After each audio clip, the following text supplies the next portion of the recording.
Hi students, I am Praveen Sebastian Paul. In this lecture we are discussing the concept of light emitting diode or simply LED. A light emitting diode is a semiconductor light source that emit light when current flow through it. Electrons in the semiconductor recombine with electron holes, releasing energy in the form of photons. The color of the light is determined by the energy required for electron to cross the band gap of the semiconductor.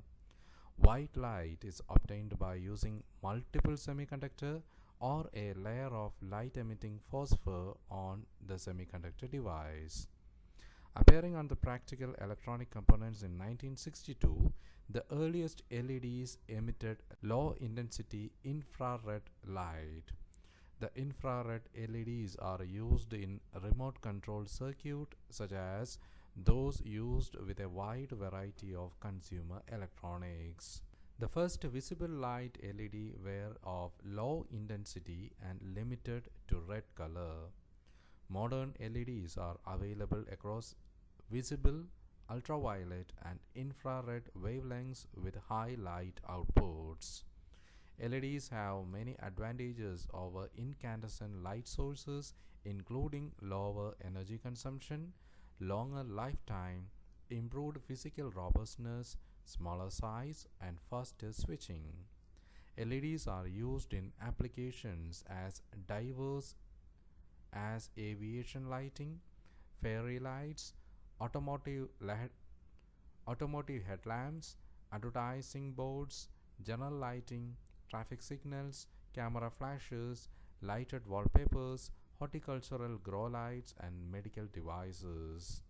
Unlike a laser, the light emitted from an LED is neither spectral coherent nor even light monochromatic.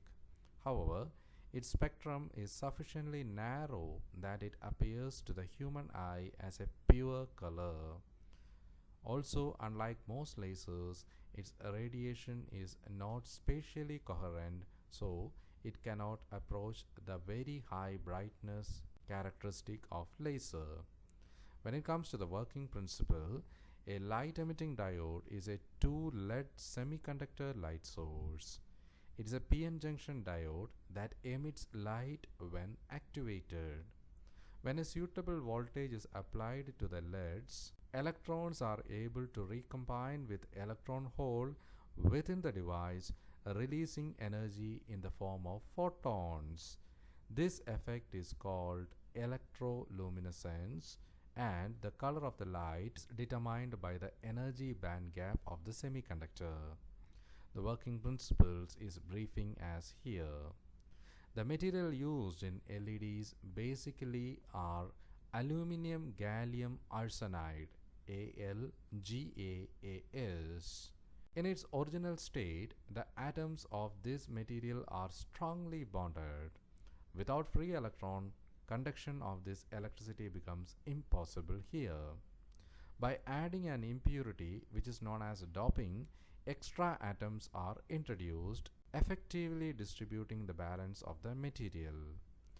These impurities in the form of additional atoms are able either to provide free electrons, that is n-type, into the system, or suck out some already existing electron from the atoms, that is p-type, creating holes in the atomic orbit.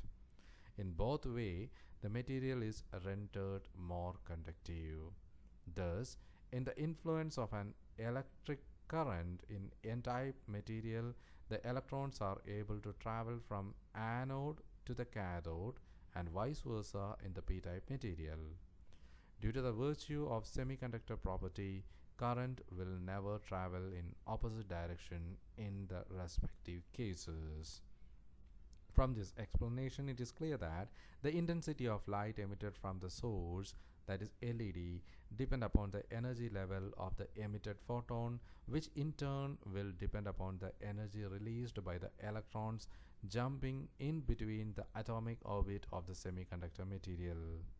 We know that to make an electron shoot from a lower orbit to a higher orbit, its energy level is required to be lifted. Conversely, if the electrons are made to fall from higher to lower orbitals, logically energy should be released in the process. In LED, this phenomenon is well exploited. In response to the p-type of doping, electrons in the LED move by falling from higher orbital to the lower one, releasing the energy in the form of photon, that is light. The farther these orbitals are apart from each other, the greater intensity of the emitted light. The different wavelengths involved in the process determine the different color produced from the LEDs. Hence, the light emitted by the device depends on the type of the semiconductor material used. Infrared light is produced by using gallium arsenide as semiconductor. Red or yellow light is produced by using gallium arsenide phosphorus as a semiconductor medium. Red or green light is produced by using gallium phosphorus as semiconductor.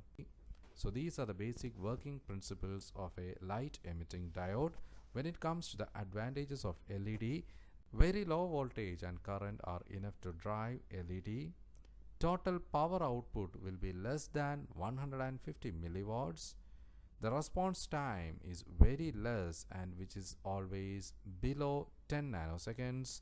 The devices does not need any heating and warming up time. Another important property is a miniature in size and hence they are very lightweight, have a rugged construction and hence can withstand shock and vibrations, and an LED has a lifespan of more than 20 years. So even it has more advantages. Some of the disadvantages are a slight excess of voltage or current can damage the device, and the device is known to have much wider bandwidth compared to the laser, and the temperature depends upon the radiant output power and the wavelength of the light. So my dear students, these are the basic concepts relating with the light emitting diode or simply LED. So my dear students, kindly write down the assignment question. Our question is, write notes on LED. So dear students, hope you had understood this topic. So dear students, see you soon. Until then, goodbye, thank you and all the best.